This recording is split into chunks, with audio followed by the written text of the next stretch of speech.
अस्सलाम वालेकुम मेरे समझदार पाकिस्तानियों। मेरा नाम रेहान तारिक है और आप मेरा यूट्यूब चैनल और फेसबुक पेज देख रहे हैं। करोड़ दरूद आकाए दो जहां नबी मेहरबान मोहम्मद मुस्तफ़ा सल्लल्लाहु अलैहि वसल्लम पर। इस दुआ और इस उम्मीद के साथ इस व्लॉग का आगाज करते हैं कि अल्लाह रब्बुल इज़्ज़त इस मुल्क के फैसला साजों के दिलों में समझदार पाकिस्तानियों के लिए नरमी पैदा कर दे। Chief of the army staff general Asim Munir से सऊदी वफ्द की मुलाकात हुई है। SAFC की एपिक्स कमेटी का इजलास हुआ। इस इजलास की सरबराही शहबाज शरीफ साहब ने की। सऊदी वफ्द के साथ इस मुलाकात के अंदर 10 साला मंसूबे पर काम हो रहा है। अब 10 साला प्लान क्या है और इस कॉन्टेक्स्ट में गुज़श्ता रोज जो कोर कमांडर मंगला जनाब एमन बिलाल सफदर साहब, लेफ्टिनेंट जनरल एमन बिलाल सफदर साहब की कबल अज़ वक्त रिटायरमेंट मंजूर की गई। ये सारे ताने बाने खासी हद तक अब मिलते हुए दिखाई दे रहा है। 10 साला प्लान पर बात जरूर करेंगे, लेकिन आज बड़ी इंपॉर्टेंट डेवलपमेंट्स अडयाला से भी हैं, इस्लामाबाद हाई कोर्ट से भी है और नवाज शरीफ जो पाकिस्तान मुस्लिम लीग नून के ताहयात कायद हैं, उनकी मुश्किल में आज खासा इजाफा हो गया है। सबसे पहले तो आपको ये बता दें कि पाकिस्तान तहरीक इंसाफ के लिए अच्छी खबर यह है कि PTI के कुछ MNAs और एक MPA बहाल हो गए हैं।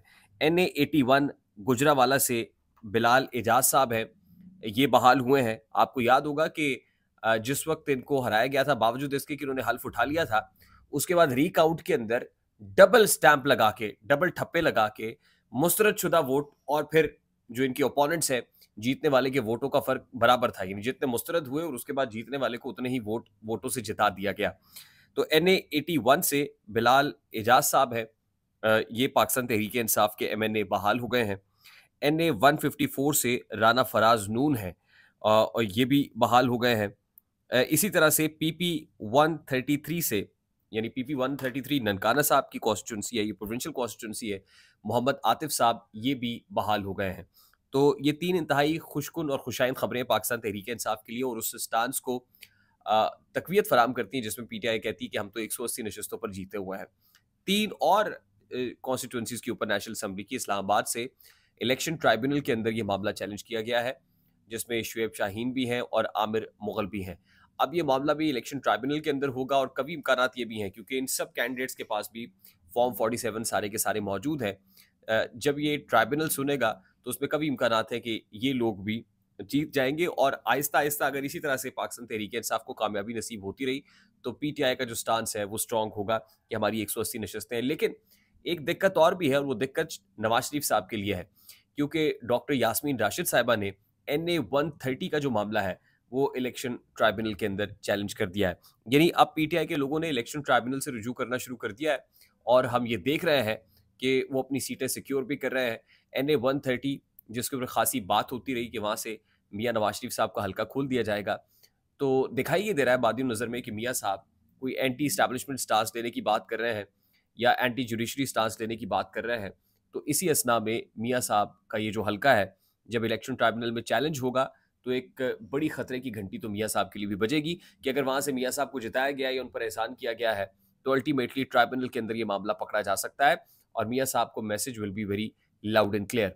खास तौर पे फैजाबाद धरना कमीशन की जो रिपोर्ट आई है उसने तो मियाँ साहब के उस स्टांस को या बयानिए की जो चूल्हे हैं वो हिलाकर रख दी हैं, जिसमें वो एंटी इस्टेब्लिशमेंट स्टांस लेते थे। मरियम नवाज शरीफ साहिबा जल फैज़ हमीद का नाम लेती थी।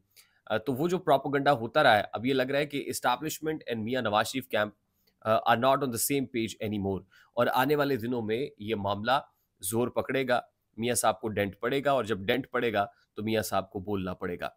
दूसरी इंपॉर्टेंट चीज़ और अहम खबर का ताल्लुक इस्लामाबाद हाई कोर्ट से है और इस्लामाबाद हाई कोर्ट के अंदर जो साइफर केस का मामला है, अब साइफर केस कल तक के लिए मुलतवी हुआ है, लेकिन इंतहाई गैर मामूली अमर यह है कि आज जो साइफर केस में FIA के प्रोसिक्यूटर हैं हामिद शाह साहब, उन्होंने भी उसी तरह से इल्तवा मांगने की कोशिश की जिस तरह कल इद्दत में निकाह केस में जो मुखालिफ पार्टी के वकील हैं रिजवान अब्बासी साहब, उन्होंने कहा कि 1 या 2 मई तक इस मामले को तूल दिया जाए, वो केस को स्टडी करना चाहते हैं, तैयारी करना चाहते हैं। तो आज हामिद शाह साहब ने भी मोर और लेस यही स्टांस अपनाया। उस पे जस्टिस आमिर फारूक साहब जो chief justice Islamabad high court है, उन्होंने कहा कि हम कन पट्टी के ऊपर बंदूक रख के तो ये नहीं कह रहे कि आप फौरी तौर पर दलाइल दें। अब दलाइल के लिए आपको वक्त चाहिए, हम देते हैं। तो क्यों ना फिर तब तक के लिए इमरान खान की जो सजा है और शाहमूद कुरैशी की सजा है उसको सस्पेंड कर दिया जाए, मुअत्तल कर दिया जाए, आप तैयारी कर लें, आप दलाइल आराम से दे दीजिएगा। उसके ऊपर जो अहम नुकता आज खास तौर पे उठा वो ये भी है कि आज़म खान साहब को साइफर कब की कॉपी कब मौसूल हुई। कहा गया कि 9 मार्च को। साइफर की कॉपी तो आज़म खान के पास थी, तो आज़म खान इस सारे मामले के अंदर क्यों नहीं है। आज़म खान एक हाईएस्ट रैंक के ऑफिसर, ग्रेड 22 का अफसर है जिसको उठाया जाता है, उसका पता नहीं चलता, गुमशुदगी होती है, वापस आते हैं, बयान दे देते हैं, वही जो मुलजिम था वो गवाह बन जाता है। इस सारे अमल को मशकूक कर दिया है और फिर आमिर फारूक साहब की तरफ से कहा गया कि इससे तो प्रोसिक्यूशन का जो केस है वो मजीद वीक हुआ है और प्रोसिक्यूशन का जो अपना ही केस है वो खराब कर लिया गया है। अब दिखाई ये दे रहा है कि अगर साइफर केस में जो अपील है वो डेली बेसिस के ऊपर चलती है, जैसे कहा गया कि 3-4 रोज के अंदर हामिद शाह साहब जो है वो दलाइल मुकम्मल करें। अगर 3-4 रोज के अंदर ये दलाइल मुकम्मल कर लिए जाते हैं तो कभी इम्कान यही है कि रवा हफ्ते इस केस का फैसला आ सकता है, जो इंतहाई गैर मामूली अमर होगा कि साइफर केस का फैसला इसी हफ्ते आ जाएगा। फिर इमरान खान साहब से आज अडयाला जेल में मुलाकातों का दिन था। पाकिस्तान तहरीक इंसाफ का वफ्द, जिसमें शेर अफजल मरवत थे, जिसमें बैरिस्टर गौहर थे, जिसमें इंतजार पिछौता थे, आज उन्होंने अडयाला जेल के बाहर मीडिया से बात भी की है और मीडिया से गुफ्तगू करते हुए इंकशाफ किया गया है कि इमरान खान से जो आज मुलाकात कराई गई वो दरमियान में शीशा लगा के कराई गई। यानी पहले इमरान खान साहब से जो मुलाकात होती थी उसमें कोई शीशा या कोई रुकावट हायल नहीं होती थी, लेकिन आज शीशा लगा दिया गया है। और फिर शेर अफजल मरवत ने कहा कि ऊपर जो बल्ब लगा हुआ है उसके अंदर भी कैमरा फिट है, ऑडियोज रिकॉर्ड की जा रही हैं, वीडियोज रिकॉर्ड की जा रही हैं और शीशा इसलिए लगाया है ताकि हमको सरगोशी ना कर सकें और हमारी गुफ्तगू जो है उस दौरान भी जो जेल का स्टाफ है वो वहां पर मौजूद था। और इमरान खान साहब ने कहा कि इस अमर को शेर अफजल मरवत अदालत के अंदर चैलेंज करें कि हमारे बुनियादी हुकूक की खिलाफ वर्जी है। उसके अलावा शेर अफजल मरवत को इंपॉर्टेंट टास्क ये दिया गया है कि वो पंजाब के अंदर जो बाई इलेक्शन है पर्टिकुलरली उस बाई इलेक्शन के अंदर जो कैंपेनिंग है वो करेंगे, जो वर्कर्स कन्वेंशन मुनक्किद कराए जाएंगे वहां पे शेर अफजल मरवत और फिर पीटीआई की लीडरशिप भी मौजूद होगी। तो आज का दिन इस एतबार से खासा खुशाइंद रहा पाकिस्तान तहरीक इंसाफ के लिए कि तहरीक इंसाफ को लीगल फ्रंट के ऊपर कुछ कामयाबियां मिलती हुई दिखाई दे रही हैं। और आज ही के रोज जो सऊदी वफ्द पहुंचा हुआ है पाकिस्तान पे, दौरा पाकिस्तान पे है, उसकी मुलाकात chief of the army staff general Asim Munir से हुई, जिसमें सऊदी शहजादा फैसल बिन फरहान उसके अंदर मौजूद है। और जाहिर है कि मुलाकात इसलिए इंपॉर्टेंट है कि economic front chief of the army staff general Asim Munir ने संभाला हुआ है। वो 2024 में दौरा सऊदी अरब पर गए, उसके बाद दोबारा उनका जो दौरा सऊदी अरेबिया हुआ, फिर शहबाज शरीफ साहब हाल ही में सऊदी अरब होकर आए हैं। एक 10 साला प्लान के ऊपर काम हो रहा है और 10 साला प्लान को सरमायाकारी प्लान के साथ ताबीर किया जा रहा है, जिसमें पीआईई की निजकारी समेत मुतअद्दिद प्रोजेक्ट्स हैं। वो कोल माइनिंग है, वो तांबे की माइनिंग भी है, वो बेशक चिन्योट के अंदर हो या वो रेकोडिक बलूचिस्तान के अंदर हो। इसी तरह से जो एग्रीरियन जो सेक्टर है उसके अंदर भी इन्वेस्टमेंट्स की बात की जा रही है, डेयरी सेक्टर के अंदर इन्वेस्टमेंट की बात की जा रही है। ये कुछ एवेन्यूज़ है जो सऊदी, इवन फिर ऑयल एंड गैस सेक्टर के अंदर इन्वेस्टमेंट्स की बात की जा रही है।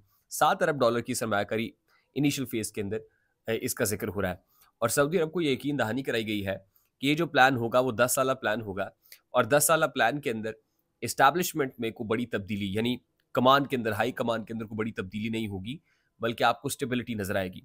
शायद यही वजह है कि गुज़श्ता रोज़ कबल अज़ वक्त रिटायरमेंट एमन बिलाल सफदर साहब, लेफ्टिनेंट जनरल एमन बिलाल सफदर जो कोर कमांडर मंगला थे, उन्होंने ली है क्योंकि अंदाज़ा है कि ये कंपनी चाहती है कि वो चलती रहे, यूं ही चले और ज़ाहिर है एक्सटेंशन भी नविश्ता दीवार है।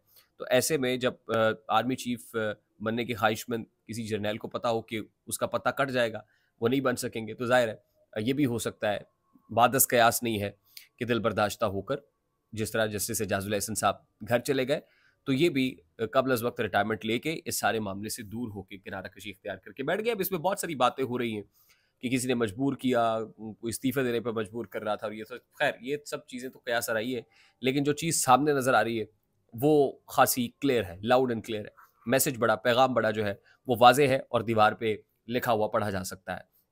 आई होप मेरी बात आप तक पहुंची होगी। अगर पहुंच जाए तो वीडियो को लाइक और शेयर करना मत भूलिएगा। चैनल पे नए हैं तो चैनल को सब्सक्राइब कर दीजिएगा, बेल आइकन जरूर दबाइएगा। मुझे रेहान तारिक को इजाजत दीजिए, अपना बहुत सारा ख्याल रखिएगा। अस्सलाम वालेकुम।